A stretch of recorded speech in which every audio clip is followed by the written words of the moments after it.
Hi, Gaye DeRusso with the Majestic Rider. So today I'd like to talk to you about relaxation versus tension and how it affects the gaited horse.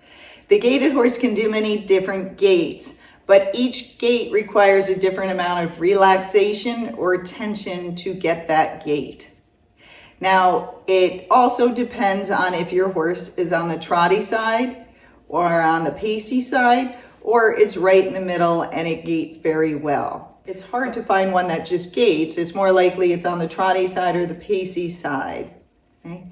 So with relaxation, which gaits can you do that require relaxation? So one is a regular trail walk, a flat walk, a running walk, and a foxtrot. The ones that require more tension are going to be the saddle gait and the rack. Okay. Now, when a horse is relaxed, they're usually more rounded. Their head will be down, their neck will be relaxed, and their back will be relaxed. When it requires tension, the horse's head will be up, its neck will be more tense or tight, and its back will be tight as well.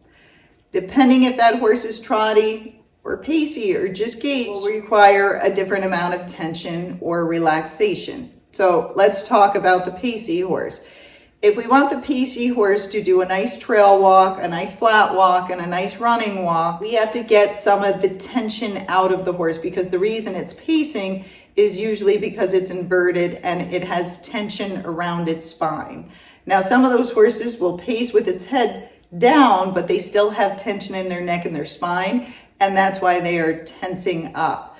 So with those horses, to get them to do those gaits well, you want to do a lot of suppling maneuvers such as circles and serpentines and patterns and leg yielding and moving their shoulders and their hindquarters.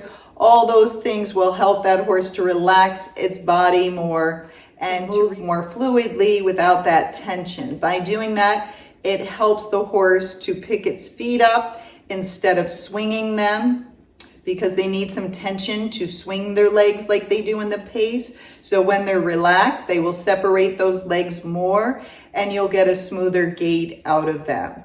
Then you can use those maneuvers as you're riding. If the terrain changes and that horse starts to go towards the pace, you can half halt, slow that horse down, do one of your maneuvers like a serpentine or a leg yield, and help to get that horse back into its gait or to keep it in gait. Now, if you have a trotty horse and you're trying to just do that regular walk, your flat walk and your running walk, then you require a little bit of tension, because if the horse gets too relaxed, it separates its legs and it will go more towards the trot. So if you have a horse that keeps trying to fall into a trot instead of doing a flat walk, or it falls into a trot instead of doing the running walk, you usually have to create more tension in the horse. Okay?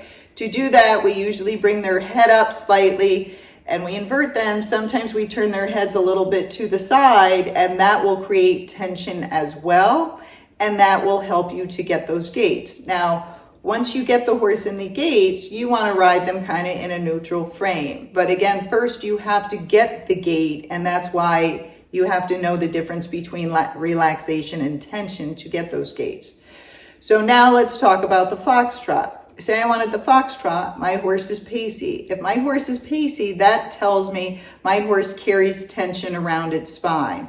So I have to get my horse to relax more, to relax its frame, to lift its legs instead of swinging them. So I can do that by lowering the horse's head, but then giving it exercises to relax its back. And those again are going to be your circles, your serpentine, your leg yield, and moving the shoulders and the hindquarters. And then also using poles can help make a big difference, because the horse looks down at the pole, it rounds its back, it lifts its legs higher to get over the pole. Therefore, it's going to use its abdomen and its back differently than it would if it was just swinging those legs and using the tension to get those legs to move forward. Okay?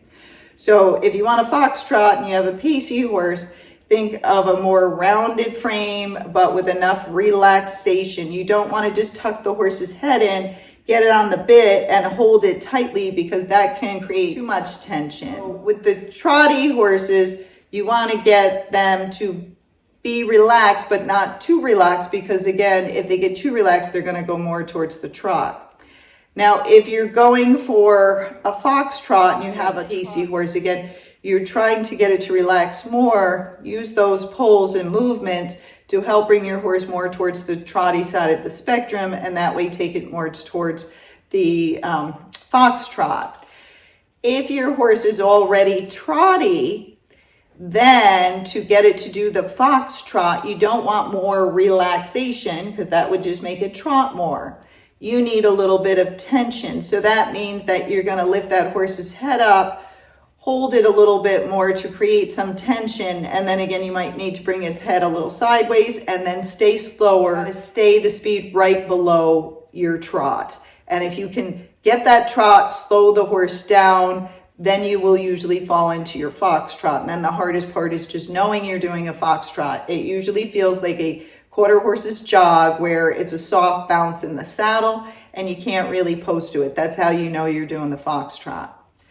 Now let's talk about the saddle gait and the rack. They have a similar footfall. The rack is just faster than the saddle gait, like the running walk is faster than the flat walk. With your saddle gait, if you have a pacey horse, you don't want to use more tension to get that saddle gait, because that will just make it pace more. You need to get it a little bit of relaxation to get that saddle gait. So again, you can use the same things, the lateral movements, the pulls, but if you have a horse that can do a flat walk and a running walk, you have to go past those speeds usually to get your saddle gait. Same thing if you have a horse that can do a foxtrot. You got to go to the next speed. Your saddle gait is usually after your foxtrot and after your running walk, okay? And then if you train that horse correctly, keeping its legs separated, then you'll have a rack after that just by increasing the speed once the horse is conditioned. Now, if you have a trotty horse, again, we have to create more tension to get that saddle gait.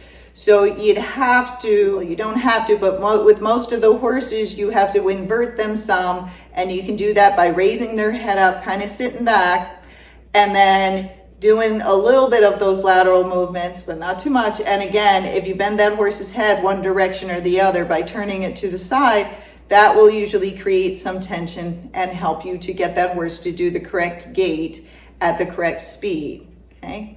So tension and relaxation make a huge difference in your horse's gait. And that's why even if your horse gaits perfectly, if you get in a large group or you get somewhere that horse is spooky and it has some anxiety, a lot of times that horse's gait will start changing because it's requiring more tension, because it does have that anxiety. And I tell a lot of people, hey, if you got a trotty horse and that horse gets spooked or that horse gets anxious, that's the best time to try to get your saddle gait or your rack, because it already has the required tension to do the gait. You usually just have to push it forward. So if the horse gets scared and kind of scoots forward, gets its hind quarter underneath it, raises its head up and tenses its back because it's scared or nervous, if you push it forward, a lot of times that horse will get into gait.